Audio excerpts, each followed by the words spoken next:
ஓம் நம சிவாய. சண்முகா சரணம் சரணம். குழந்தை பாக்கியம். குழந்தை பாக்கியம் தடை தாமதம் இதை பற்றி பார்ப்போம்.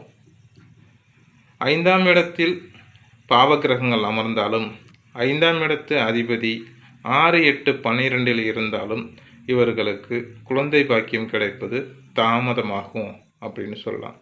அதே போன்று 5ஆம் இடத்து அதிபதி புதன் வீட்டில், அதாவது மிதுனம், கன்னியில் தனித்து அமர்ந்தாலும் அவர்களுக்கு குழந்தை பாக்கியம் கிடைப்பது மிக தாமதமாகும் அப்படின்னு சொல்லலாம்.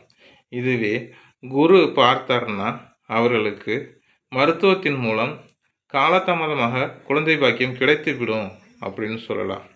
அதே போன்று 5ஆம் இடத்தில் கேது, ராகு அமர்ந்தால் தடைப்பட்டு இவர்களுக்கு குழந்தை பாக்கியம் கிடைக்கும், காலதாமதாகும், ஆனால் கிடைத்துடும் அப்படின்னு சொல்லலாம். புத்திர பாக்கியம் இவர்களுக்கு இல்லைன்னு சொல்ல முடியாது, கிடைத்துடும் அப்படின்னு சொல்லலாம். மருத்துவ உதவியை நாடுற மாதிரி இவங்களுக்கு இருக்கும் அப்படின்னு சொல்லலாம்.